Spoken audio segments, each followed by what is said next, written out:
जय श्री कृष्णा। राधे राधे। आइए सुनते हैं देवोत्थान एकादशी की कथा। भगवान श्री कृष्ण ने कहा, हे अर्जुन, तुम मेरे बड़े ही प्रिय सखा हो।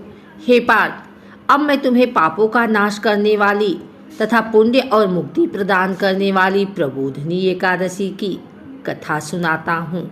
श्रद्धापूर्वक श्रवण करो। इस विषय में मैं तुम्हें नारद और ब्रह्मा जी के बीच हुए वार्तालाप को सुनाता हूँ। एक समय नारद जी ने ब्रह्मा जी से पूछा, हे पिता, प्रबोधिनी एकादशी के व्रत का क्या फल होता है?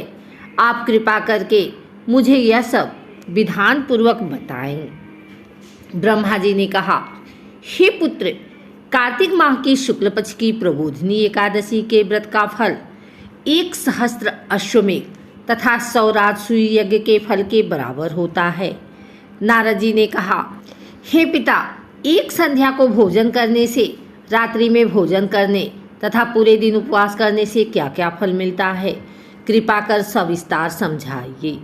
ब्रह्मा जी ने कहा, हे नारद, एक संध्या को भोजन करने से 2 जन्म के तथा पूरे दिन उपवास करने से 7 जन्म के सभी पाप नष्ट हो जाते हैं। जिस वस्तु का त्रिलोक में मिलना दुष्कर है, वह वस्तु भी प्रबोधिनी एकादशी के व्रत से सहज ही प्राप्त हो जाती है। प्रबोधिनी एकादशी के व्रत के प्रभाव से बड़े से बड़ा पाप भी क्षण मात्र में ही नष्ट हो जाता है। पूर्व जन्म के किए हुए अनेक बुरे कर्मों को प्रबोधिनी एकादशी का व्रत क्षण भर में नष्ट कर देता है। जो मनुष्य अपने स्वभाव अनुसार प्रबोधिनी एकादशी का विधान पूर्वक व्रत करते हैं, उन्हें पूर्ण फल प्राप्त होता है। हे पुत्र, जो मनुष्य श्रद्धा पूर्वक इस दिन किंचित मात्र पुण्य करते हैं, उनका वह पुण्य पर्वत के समान अटल हो जाता है। जो मनुष्य अपने हृदय के अंदर ही ऐसा ध्यान करते हैं कि प्रबोधिनी एकादशी का व्रत करूँगा, उनके 100 जन्म के पाप नष्ट हो जाते हैं। जो मनुष्य प्रबोधिनी एकादशी को रात्रि जागरण करते हैं, उनकी बीती हुई तथा आने वाली 10 पीढ़ियाँ विष्णु लोक में जाकर वास करती हैं और नरक में अनेक कष्टों को भोगते हुए उनके पितृ विष्णु लोक में जाकर सुख भोगते हैं। हे नारद, रक्त बहाव आदि विकिट पाप भी प्रबोधिनी एकादशी के दिन रात्रि को जागरण करने से नष्ट हो जाते हैं। प्रबोधिनी एकादशी को रात्रि को जागरण करने का फल अश्वमेघ आदि यज्ञों के फल से भी ज्यादा होता है। सभी तीर्थों में जाने तथा गौ, स्वर्ण भूमि आदि के दान का फल प्रबोधिनी के रात्रि के जागरण के फल के बराबर होता है। हे पुत्र, इस संसार में उसी मनुष्य का जीवन सफल है जिसने प्रबोधिनी एकादशी के व्रत द्वारा अपने कुल को पवित्र किया है। संसार में जितने भी तीर्थ हैं तथा जितने भी तीर्थों की आशा की जा सकती है, वह प्रबोधिनी एकादशी का व्रत करने वाले के घर में रहते हैं। प्राणी को सभी कर्मों को त्यागते हुए भगवान श्री हरि की प्रसन्नता के लिए कार्तिक माह की प्रबोधिनी एकादशी का व्रत अवश्य करना चाहिए। जो मनुष्य इस एकादशी व्रत को करता है, वह धनवान, योगी, तपस्वी तथा इंद्रियों को जीतने वाला होता है, क्योंकि एकादशी भगवान विष्णु को अत्यंत प्रिय है। इसके व्रत के प्रभाव से मनुष्य जन्म मरण के चक्र से मुक्त हो जाता है। इस एकादशी व्रत के प्रभाव से कायिक, वाचिक और मानसिक तीनों प्रकार के पापों का शमन हो जाता है। इस एकादशी के दिन जो मनुष्य भगवान विष्णु की प्राप्ति के लिए दान, तप, होम, यज्ञ आदि करते हैं, उन्हें अंत्य पुण्य की प्राप्ति होती है। प्रबोधिनी एकादशी के दिन भगवान श्री हरि का पूजन करने के बाद यौवन और वृद्धावस्था के सभी पाप नष्ट हो जाते हैं। इस एकादशी की रात्रि को जागरण करने का फल सूर्य ग्रहण के समय स्नान करने के फल से सहस्त्र गुना ज्यादा होता है। मनुष्य अपने जन्म से लेकर जो पुण्य करता है, वह पुण्य प्रबोधिनी एकादशी के व्रत के पुण्य के सामने व्यर्थ है। जो मनुष्य प्रबोधिनी एकादशी का व्रत नहीं करता, उसके सभी पुण्य व्यर्थ हो जाते हैं।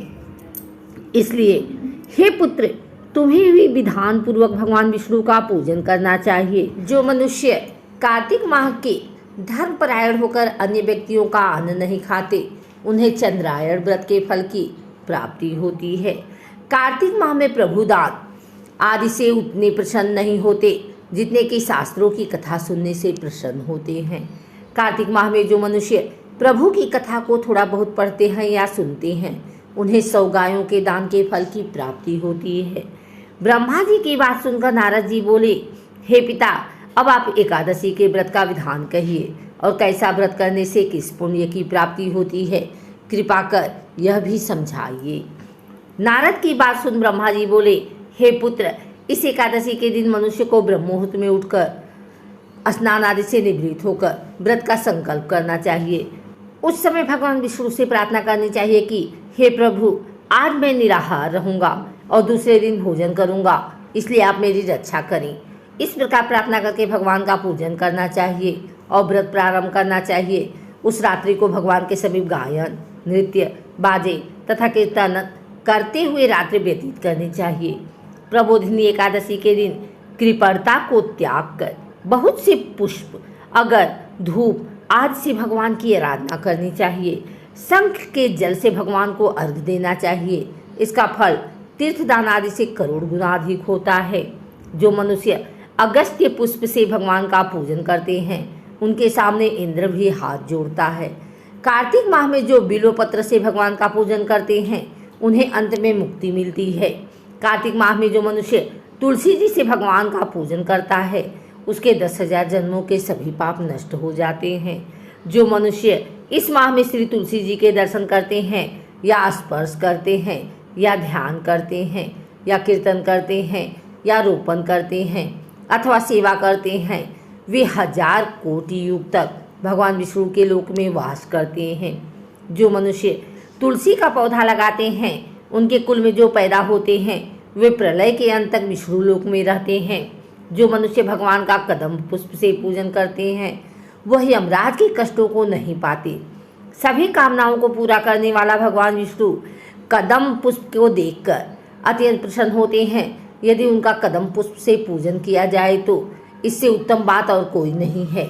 जो गुलाब के पुष्प से भगवान का पूजन करते हैं, उन्हें निश्चित ही मुक्ति प्राप्त होती है। जो मनुष्य बकुल और अशोक के पुष्पों से भगवान का पूजन करते हैं, वे अनंत काल तक सुख से रहित रहते हैं।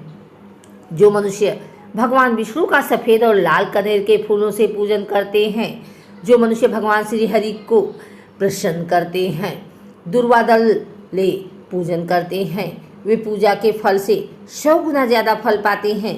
जो भगवान का समीपत्र से पूजन करते हैं, वे भयानक यमराज के मार्ग को सुगमता से पार कर जाते हैं। जो मनुष्य चंपक पुष्प से भगवान विष्णु का पूजन करते हैं, वे जीवन मृत्यु के चक्र से मुक्त हो जाते हैं। जो मनुष्य स्वर्ण का बना हुआ केतकी पुष्प भगवान को अर्पित करते हैं, उनके करोड़ों जन्म के पाप नष्ट हो जाते हैं। जो मनुष्य पीले और रक्तवर्ण कमल के सुगंधित पुष्पों से भगवान का पूजन करते हैं, उन्हें श्वेत द्वीप में स्थान मिलता है। इस प्रकार रात्रि में भगवान के पूजन करके प्रातःकाल शुद्ध जल की नदी में स्नान करना चाहिए। स्नान करने के उपरांत भगवान की स्तुति करते हुए घर जाकर भगवान का पूजन करना चाहिए। इसके बाद ब्राह्मणों को भोजन कराना चाहिए और दक्षिणा देकर आदर सहित उन्हें प्रसन्नतापूर्वक विदा करना चाहिए। इसके बाद गुरु की पूजा करनी चाहिए और ब्राह्मणों को दक्षिणा देकर नियम को छोड़ना चाहिए। जो मनुष्य रात्रि स्नान करते हैं, उन्हें दही और शहद दान करना चाहिए। जो मनुष्य फल की आशा करते हैं, उन्हें फल दान करना चाहिए। तेल की जगह घी और घी की जगह दूध, अन्नों में चावल दान करना चाहिए। जो मनुष्य इस व्रत में भूमि पर शयन करते हैं, उन्हें सभी वस्तुओं सहित सैया दान करना चाहिए। जो मौन धारण करते हैं, उन्हें स्वर्ण सहित तिल दान करना चाहिए। जो मनुष्य कार्तिक माह में खड़ाऊ धारण नहीं करते, उन्हें खड़ाऊ दान करनी चाहिए। जो इस माह में नमक त्यागते हैं, उन्हें शक्कर दान करनी चाहिए। जो मनुष्य नित्य प्रति देव मंदिरों में दीपक जलाते हैं, उन्हें स्वर्ण या तांबे के दीपक को घी तथा बत्ती सहित दान करना चाहिए। जो मनुष्य चातुर्मासीय व्रत में किसी वस्तु को त्याग देते हैं, उन्हें उस दिन से उस वस्तु को पुनः ग्रहण करना चाहिए। जो मनुष्य प्रबोधिनी एकादशी के दिन विधानपूर्वक व्रत करते हैं उन्हें अनंत सुख की प्राप्ति होती है और अंत में स्वर्ग को जाते हैं। जो मनुष्य चातुर्मास्य व्रत को बिना किसी बाधा के पूर्ण कर लेते हैं उन्हें दोबारा जन्म नहीं लेना पड़ता। जिन मनुष्यों का व्रत खंडित हो जाता है उन्हें दोबारा प्रारंभ कर लेना चाहिए। जो मनुष्य इस एकादशी के महात्म्य को सुनते व पढ़ते हैं अश्वमेध यज्ञ के फल की प्राप्ति होती है। वेदाध्ययन, तपस्या व त्याग की दृष्टि से चातुर्मास्य का नियम अति महत्वपूर्ण है। भगवान श्री हरि की भक्ति में लीन होने के लिए यह समय अति उत्तम होता है। गृहस्थ व्यक्ति भी चातुर्मास्य में भगवान विष्णु की भक्ति का पूरा लाभ उठाते हैं।